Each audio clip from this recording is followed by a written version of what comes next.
오늘부터 시작되는 한가을 말씀 사경회에서 우리 아버지 하나님께서 말씀삼 공동체 성도 여러분에게 큰 은혜를 내리시기를 주님의 이름으로 축복합니다. 5분의 설교자를 통해서 선포되는 설교 말씀에서 여러분의 삶에 필요한 것이 채워지길 바랍니다. 마음을 열고 믿음으로 순종할 때 말씀이 삶이 됩니다. 말씀이 삶으로 이루어집니다. 이 사실을 믿고 큰 은혜가 있기를 주의 이름으로 축복합니다. 누구든지 지나온 삶은 한 길을 걸어왔습니다. 가만히 생각해 보면 너무 당연한 일이죠. 지나온 삶에서 어느 해인가는 내가 2길을 걸었다, 3길을 걸었다, 그런 사람은 아무도 없습니다. 다른 길로 걸을 걸, 이런 생각은 하고, 또 지금 걷고 있는 길보다 다른 사람이 걷고 있는 길이 더 좋아 보이고, 이런 건 있어도 누구나 다 과거 지나온 길은 한 길만 걸어왔습니다. 사람이 사는 것은 선택적인 것이지요. 그런데 과거에 걸어온 길이 한 길로 걸어왔지만 과거를 바라다 보는 눈은 여러 가지일 수 있습니다. 내가 지금까지 걸어온 과거를 어떤 시선으로 어떻게 바라보느냐, 그거는 여러 가지일 수 있습니다. 사람은 누구나 다 미래를 걸어갈 때 미래는 여러 가지 가능성이 내 앞에 다 열려 있습니다. 그런데 그 중에서 누구나가 다 한 가지 길만 걸어갈 수 있습니다. 아직 걷지 않은 길이니까, 걷지 않은 시공간이니까 가능성은 다 열려 있잖아요. 근데 그 중에서 어떤 것을 선택하고 어떤 길로 걸어갈 것인지는 그거는 자신의 선택이고, 그리고 자신의 결단인데, 그거는 하나만 고를 수 있습니다. 성도 여러분, 가을 한가운데로 깊숙이 들어왔습니다. 올 1년 지나온 시간을 한번 돌아보십시오. 어떠셨나요?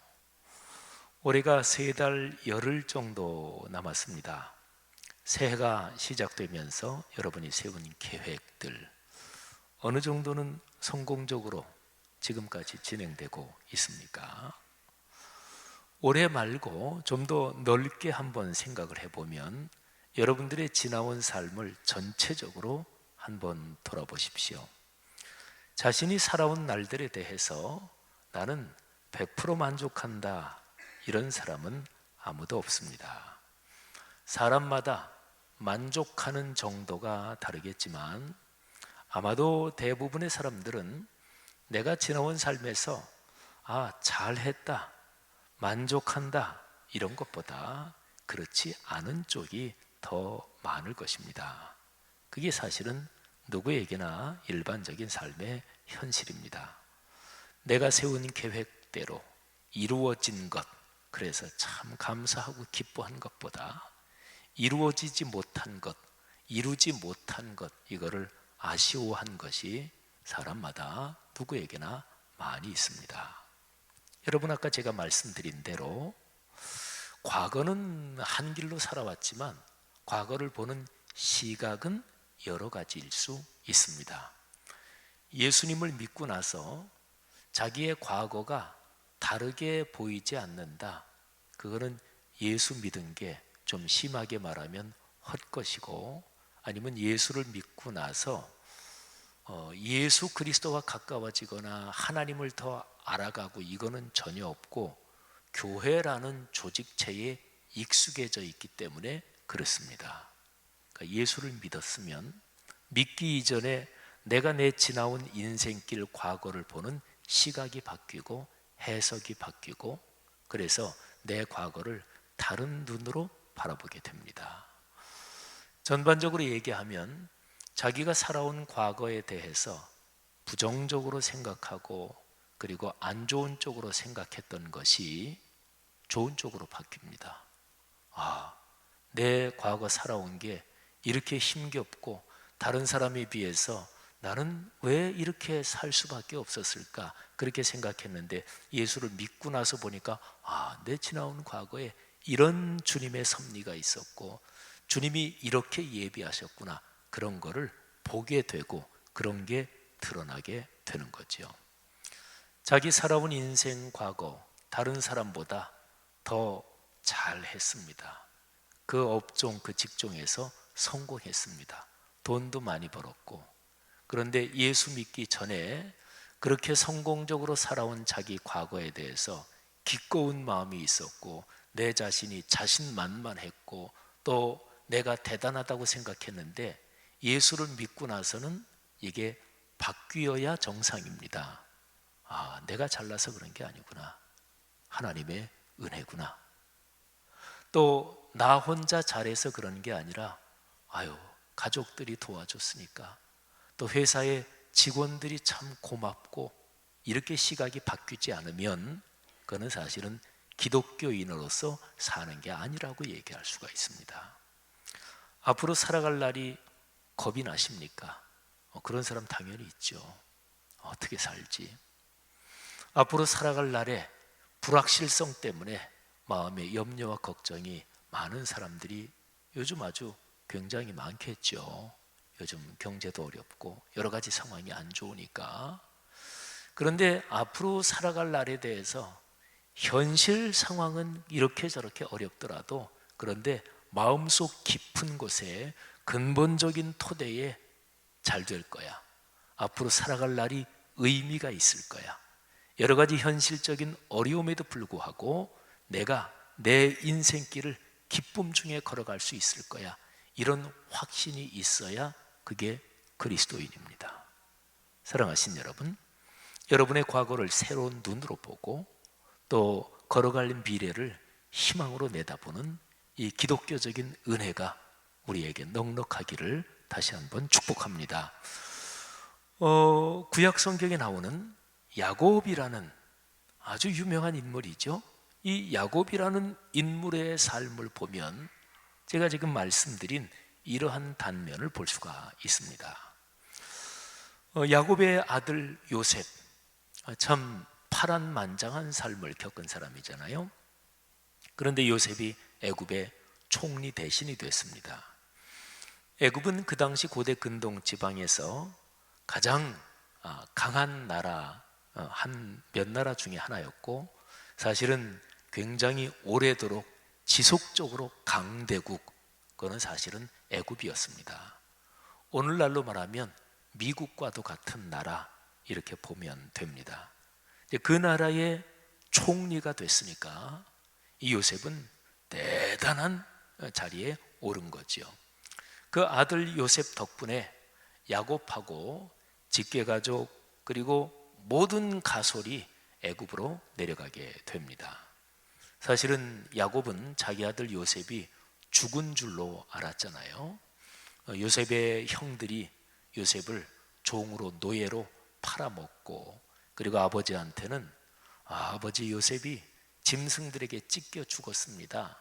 그래서 요셉이 입었던 옷에다가 짐승 피를 묻혀가지고 아버지한테 그렇게 거짓말을 했죠. 아버지는 그 요셉을 잃은 아픔을 안고 그리고 참으로 비통한 가운데 인생길을 걸어왔을 것입니다. 그런데 아들 요셉이 애굽의 총리가 돼 있다 이 얘기를 듣고 너무너무 기뻤고 그래서 이제 온 가족을 다 데리고 이제 애굽으로 내려갑니다.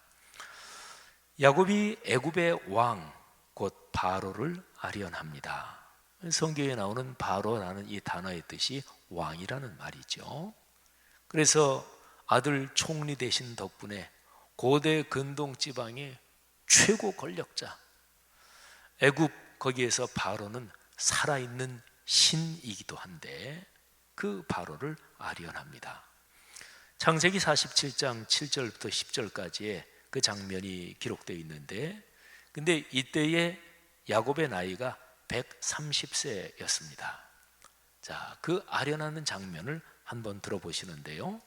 그 장면에서 이 야곱이 애굽의 왕한테 자기 인생의 과거에 대해서 어떻게 얘기하는지 한번 주목해서 들어보십시오.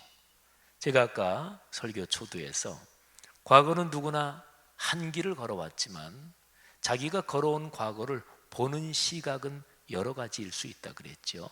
그런데 이 야곱이라는 인물이 130년 걸어온 자기의 과거를 어떤 시각으로 바라보고 있는지 그걸 한번 생각해 보십시오. 요셉이 자기 아버지 야곱을 인도하여 바로 앞에 서게 하니 야곱이 바로에게 축복하며 바로가 야곱에게 묻되 내 나이가 얼마냐? 야곱이 바로에게 아뢰되 내 나그네 길의 세월이 130년이니이다. 내 나이가 얼마 못되니 우리 조상의 나그네 길의 연조에 미치지 못하나 험악한 세월을 보내었나이다 하고 야곱이 바로에게 축복하고 그 앞에서 나오니라. 아멘. 자, 야곱이 애굽의 왕에게 한 말에서 유별나게 마음에 다가오는 표현이 있습니다. 야곱이 걸어온 인생길을 좀 아는 사람은 이 표현에 담긴 야곱의 심정이 아마 좀 깊이 이해가 갈 거예요. 내 나그네 길의 세월이 130년입니다. 험악한 세월을 보냈습니다. 혹시나 야곱이 자기 인생을 돌아보면서 얘기하는 이 표현이 내 마음에 지금 깊이 와닿는 분 계십니까? 내 인생길이 몇 년인데 험악한 세월을 살았다. 세상 떠나신 저희 아버지께서 만일에 저희 아버지의 만년에 아버지 살아온 인생이 어떠셨어요? 그러면 저희 아버지가 이런저런 표현을 하실 텐데 아마 저희 아버지 표현 중에서 이런 비슷한 표현이 나오지 않았을까? 저는 그런 생각을 합니다. 월남하셔서 참 힘겹게 열심히 사셨지만 늘 고향 땅을 그리다가 고향 평안도엔 가지 못하고 동작동으로 가신 저희 아버지가 아마 이런 표현을 어느 정도는 하실 것 같아요. 험악한 세월을 살았다. 야곱은 젊은 시절 형을 피해서 저 북쪽으로 도망가서 하란 지역에서 20년 넘게 타향살이를 했습니다. 그리고 그 후에 겨우 고향에 돌아와요. 근데 사실은 고향이라고 해도 진짜로 자기 본토는 아닙니다. 뭐 선조 때로부터 물려받은 땅이 있다든지 또는 자기 가문 가족이 엄청 많다든지 그런 본토는 아니었습니다. 또 사회적으로 이 야곱의 무슨 친족 형제간이 뭐 그 팔레스타인 거기에서 가나안 땅에서 사회적으로 대단한 권력을 가지고 있다든지 그런 것도 전혀 아니니까 사실은 본래적인 의미에서 자기 본토는 또 아닙니다. 거기도 사실은 나그네 길이 하나라고 볼 수가 있죠. 그러니까 야곱의 마음에는 내가 사는 인생은 나그네로 걸어가는 것이다. 이런 정서가 아마도 깊게 배어 있었을 것입니다. 그런데 이제 나이가 130세가 됐는데 야곱은 또 타향으로 떠나게 됐습니다. 그 옛날에는 북쪽으로 타향살이를 떠났는데 이제는 또 남쪽입니다. 물론 자기 아들 요셉이 애굽에 아주 귀인이 돼서 그래서 아들 덕분에 애굽에 내려가는 거니까 뭐 옛날에 북쪽으로 떠나던 타향살이하고는 다르겠지만 그런데 야곱은 또 타향으로 가는구나 아마 이런 생각을 가졌겠고 그래서 이제 바로 앞에 설 때에 내가 험악한 세월을 살았습니다 이렇게 표현했겠죠. 그러니까 야곱은 가만히 생각해 보면 험악한 세월을 산 게 맞는데 그런데요 야곱의 생애를 성경에서 전체를 다 살펴볼 때 한번 이렇게 질문해 볼 수 있어요. 야곱은 자신의 표현대로 험악한 세월만 보낸 건가요? 어떤 사람이 자기 인생에 대해서 아유 내 인생 고달팠어요. 근데 그거는 자기 생각이고 주변 사람이 보기에는 야 임마 너같이 그렇게 산 사람이 고달픈 인생이라면 세상에 고달프지 않은 사람 아무도 없겠다. 사람이 자기 자신의 인생을 보는 것은 상당히 주관적이거든요. 야곱이 험악한 세월만 보냈을까요? 사람이 자기 자신에 대해서 가지고 있는 생각, 그거는 사실은 여러 가지를 통해서 교정될 필요가 있고 또 그래야 삶은 건강해집니다. 근데 중요한 것은 바로를 만날 즈음, 그때 야곱의 마음은 분명히 그랬다 하는 거죠. 아마 야곱의 마음은 상당히 처져 있었던 것 같아요. 죽은 줄 알았던 그 아들 요셉을 만난 것이 꿈 같기만 하고 그 기쁜 마음을 이루 헤아릴 수 없었겠죠. 하지만 이제는 언제 삶이 끝날지 모르는 노년에 낯설고 물설은 다시 또 타양 애굽으로 왔으니, 야, 이게 내 인생 평생 이렇게 타양살이만 하는구나, 아마 그런 심정이 있었던 거겠죠. 자, 성도 여러분, 야곱이 자기의 과거를 보는 그 눈이 다르게 바뀌는 본문이 성경에 있습니다. 야곱은 한 길을 걸어왔지만 그런데 험악한 세월이었다, 이렇게 바로 앞에서는 얘기했는데 좀 더 시간이 지나고 한 십수년이 지나면서 야곱이 자기의 과거를 보는 눈이 바뀝니다. 자, 야곱이 세상을 떠날 때의 모습입니다. 정확히 말하면 바로 앞에서 바로를 처음 만나고 나서 17년이 흘렀습니다. 야곱이 147세에 세상을 떠나거든요. 창세기 48장 이하에 그 기록이 있습니다. 자, 야곱이 147세가 되고 병이 들었어요. 12아들 중에서 실질적인 맏아들 노릇을 하고 있는 사람은 요셉이었습니다. 요셉이 두 아들 므낫세, 에브라임을 데리고 자기 아버지를 찾습니다. 요셉이 힘을 내어서 일어나서 침상에 앉았습니다. 자, 그때에 야곱이 자기 아들 요셉한테 하는 말을 한번 들어보십시오.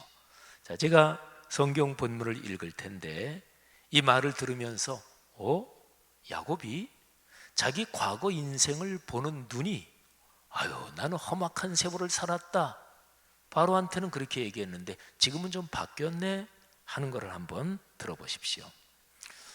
이전에 가나안 땅 루스에서 전능하신 하나님이 내게 나타나사 복을 주시며 내게 이르시되 내가 너로 생육하고 번성하게 하여 내게서 많은 백성이 나게 하고 내가 이 땅을 내 후손에게 주어 영원한 소유가 되게 하리라 하셨느니라. 아멘. 야곱의 인생에서 아주 중요한 사건이 자기가 형을 피해 북쪽으로 도망갈 때 루스에서 하나님을 만난 사건이에요.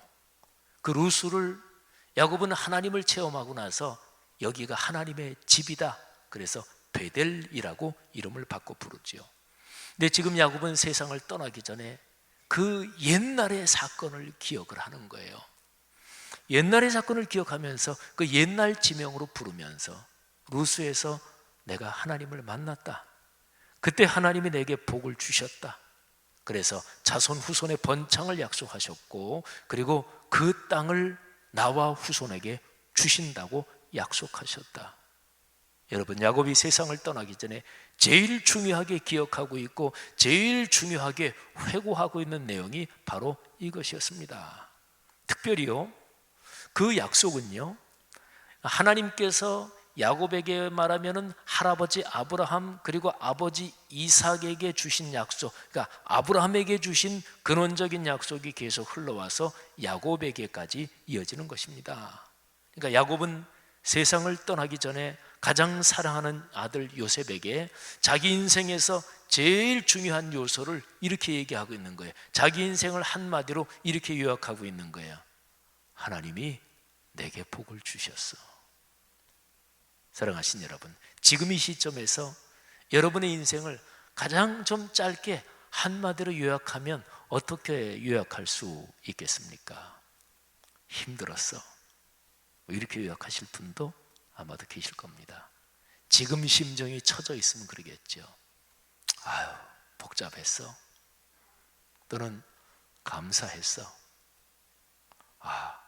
그래도 설레는 마음으로 걸어왔어. 어떤 것입니까? 야곱은 말합니다. 하나님이 내게 복을 주셨다.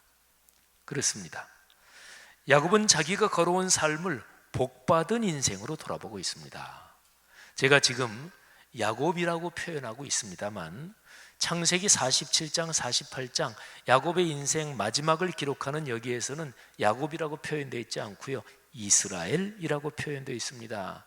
야곱이 야복강 나루터에서 하나님께 받은 새로운 이름이죠. 이스라엘이란 이름은 하나님께서 나를 다스리시기를 바랍니다 하는 뜻이고, 말하자면 그 이전의 야곱이 변해서 하나님께 순종하는 이스라엘이 된 그 이름으로 표현이 되고 있습니다. 야곱은 요셉의 두 아들 머리에 손을 얹고 기도하지요. 그러면서 그 아들 요셉을 축복해요. 창세기 48장 15, 16절에 야곱이 요셉을 축복하는 말이 나옵니다. 여러분, 자기 자의식이 건강하지 못한 사람은 다른 사람 축복하지 못합니다. 짜증 부리는 사람은 지금 자기 속이 그래서 그런 거예요. 신경질을 내고 남에게 분노가 있는 사람은 자기 속이 그래서 그런 거예요. 아유, 환경이 그래서 그렇다고? 아니에요. 인생 뭐 하루 이틀 사셨어요? 한번 곰곰이 생각해 보세요. 세상이 제 아무리 복잡하고 세상이 제 아무리 힘들어도 사랑하는 두 사람은 세상이 아름답습니다. 그런 거예요. 내 속이 어떤가. 그러니까 야곱은 지금 자기 인생이 마무리되는 그 시점에 자기의 아들 후손을 아주 기쁜 마음으로 축복하고 있어요. 복을 전해주고 있다고요. 그러니까 야곱의 속이 어떻다고요? 복이 가득한 거예요. 자기 걸어온 인생을 보니까 하나님이 나를 축복하셨어. 자, 이렇게 축복합니다. 야곱이 요셉을 위하여 축복하여 이르되, 내 할아버지 아브라함과 아버지 이삭이 섬기던 하나님, 나의 출생으로부터 지금까지 나를 기르신 하나님, 나를 모든 환난에서 건지신 하나님의 사자께서 이 아이들에게 복을 주시오며 이들로 내 이름과 내 조상 아브라함과 이삭의 이름으로 칭하게 하시오며 이들이 세상에서 번식되게 하기를 원하나이다. 아멘. 놀라운 축복이죠. 이 축복의 기도에 야곱이 자기 일생에 관하여 가지고 있는 자의식이 분명하게 드러나잖아요. 그래서 이걸 한번 야곱의 심정을 이 성경 구절을 참고하면서 제가 한번 이렇게 풀어봤어요. 그러니까 야곱은 이렇게 고백하고 있는 거예요. 요셉아, 내 아들아, 하나님은 내가 출생할 때부터 지금까지 내 인생을 마무리하는 지금 이 시간까지 나를 기르셨다. 내가 걸어온 삶에 어려움과 슬픔이 있었지만 내 할아버지 아브라함, 아버지 이삭을 축복하신 하나님께서 당신의 사자, 당신의 천사를 보내셔서 나를 이 모든 환난에서 건지셨다. 내게 한량없는 은혜를 베푸신 하나님을 나는 찬양한다. 내가 걸어온 삶은 근본적으로 은혜였다. 내게 은혜를 베푸신 하나님께서 요셉 너와 내 자손으로 이어지는 모든 후손들에게도 아브라함과 이삭과 나에게 주신 은혜와 복이 이어지기를 내가 기도한다. 자손 대대로 번성하고 복을 받고 누리며 베풀며 살기를 내가 축복하노라. 성도 여러분, 여러분이 지금까지 걸어온 삶이 어떠셨습니까? 뚜렷하게 대조해서 한번 제가 표현을 해본다면 험악한 세월이었습니까? 은혜의 여정이었습니까?